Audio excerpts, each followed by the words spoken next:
Hey Pokemon Masters, Over here. So this video is going to be a little bit different to what I normally do on the channel. Normally I'm doing theories or exploring the world of Pokemon. Today I'm going to be just talking about my experiences with the Pokemon world, namely the time I met Ash Ketchum.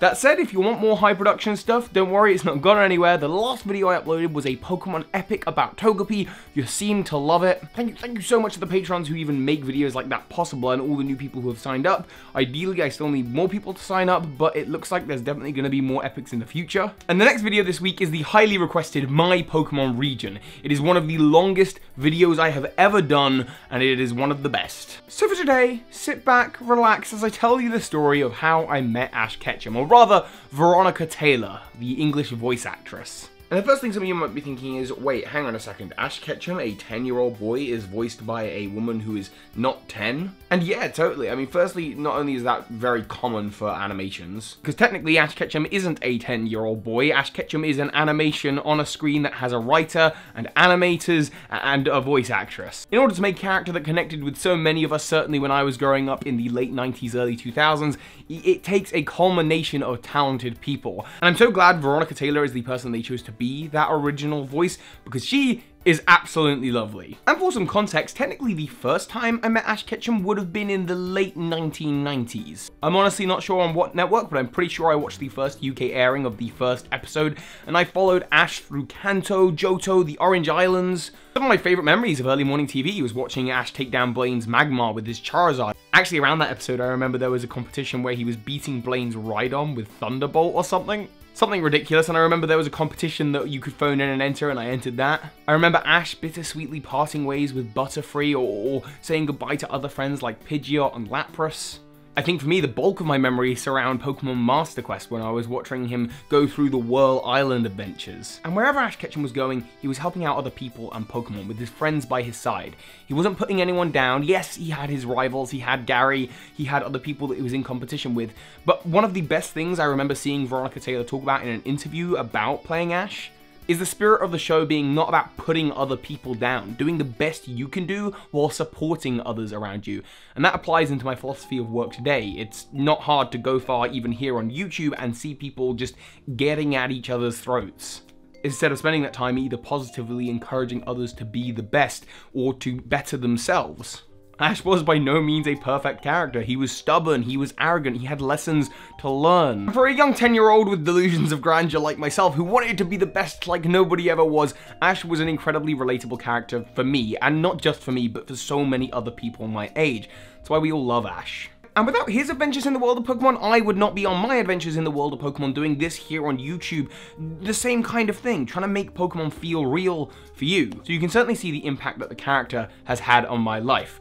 We fast forward to the creation of this channel in 2015, and in mid-2015 I hear about a Comic-Con that's going to be going on in Bournemouth, which is a beach town not too far away from where I live, and my friend is going and he says, Toby, you do your YouTube channel now about Pokemon, the voice actress for Ash Ketchum is going to be there. He invites me along and I'm like, yeah. Of course I'm gonna go to that, because why not? Pokemon has become my job now, and I think it'd be so cool to say to that person, hey, what you do is pretty cool, and what you did in those years as Ash Ketchum has almost definitely, very directly led to me doing what I'm doing now with this channel. Also, I thought it'd be super cool to get Ash Ketchum's voice on the channel, which is why at the end of every single one of my videos, you hear, "You just watched a video by Birdkeeper Toby." And by the way, one of the biggest criticisms for my channel that I don't understand is people who don't like that outro. It's the coolest thing. I have Ash Ketchum's seal of approval on a video. Just what? And if you'll recall, the conversation I wanted to have was, hey, what you did was really cool, and this is what I do now, and people watch my videos now. I mean, not quite to the same level of enthusiasm as we all watch Ash Ketchum, but I also have now a content creator-viewer relationship in the same way that Ash was the content that I consumed when I was younger. That would have been very coherent and quite nice, I think, for Veronica to hear. Instead, and I want to cringe, I get into the queue. I'm 21, I think, at this point. I get into the queue, and I walk up to her, and I go, hi,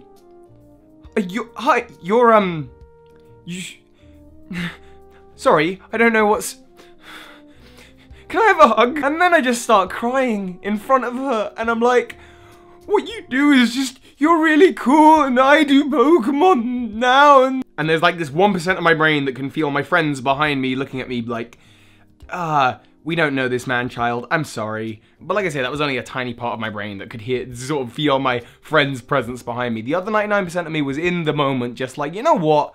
I never do this. I never break down and stop functioning as a person in front of celebrities. I mean, I'm really not one to get gushy about celebrities or role models. I tend to feel like, you know, yes, you know, you are talented, but you are still human, and a lot of that I think comes from doing YouTube and having viewers coming to me as if I'm like something. When I think a far more important message is just, hey, no, you're a person too. You probably have a talent.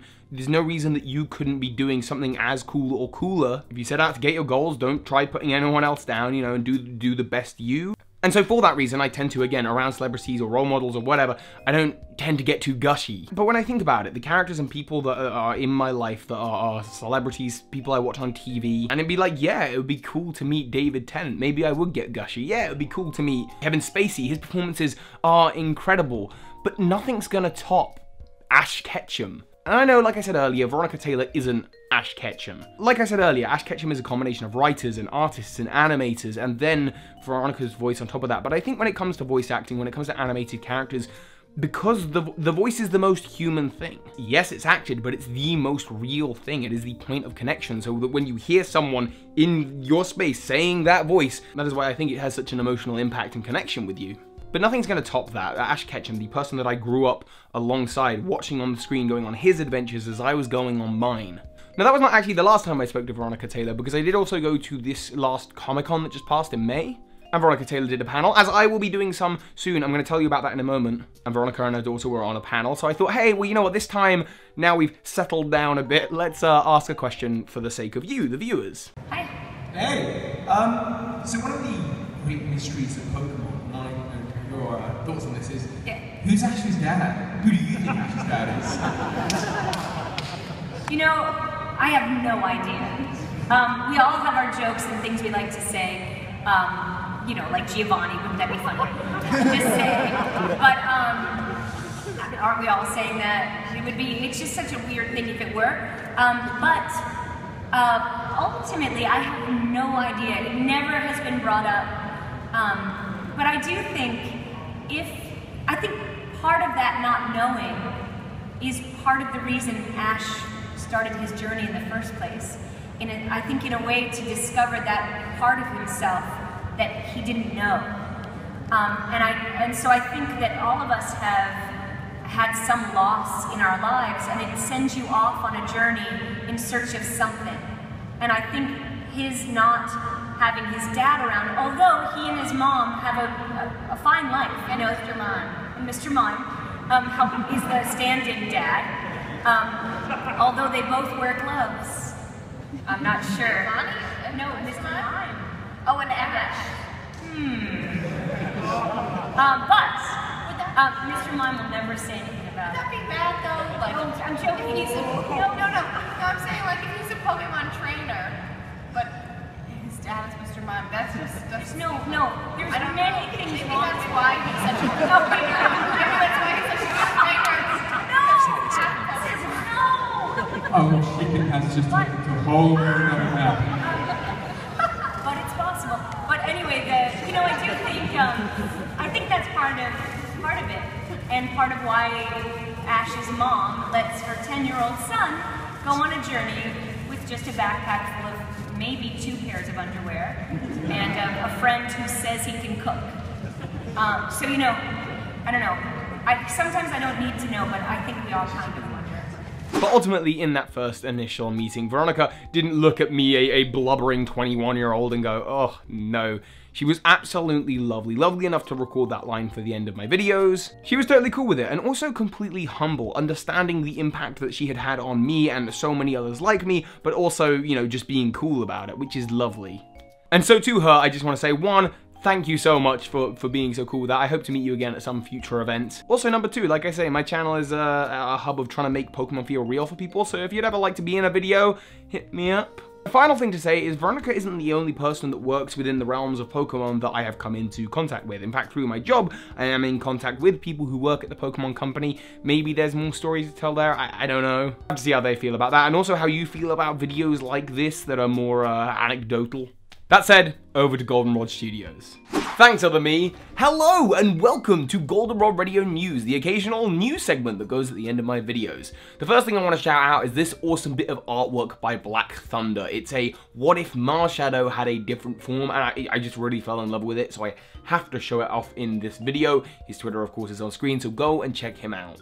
Next up, if you're watching this video on the day of upload, then the new poster, the new Phoenix poster, the new poster that we have up on GameT in the background of all of my current videos, that is on sale for one more day only. If you use code BirdKeeper10, you're going to get 10% off. So many of you have already bought it. It's, again, part of my project to make Pokemon feel real. So please head on over to GameT, you can get it, and the old ones that we had, the trio of Ice, Fire, and Thunder, and of course, it helps out the channel when you do.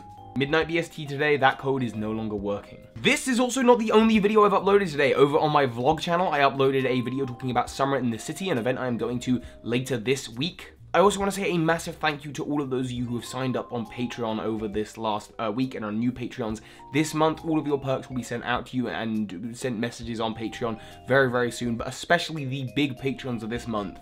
Nicholas0202, Connor Maynard, who is a long-term friend of the channel, and Joseph Schofield.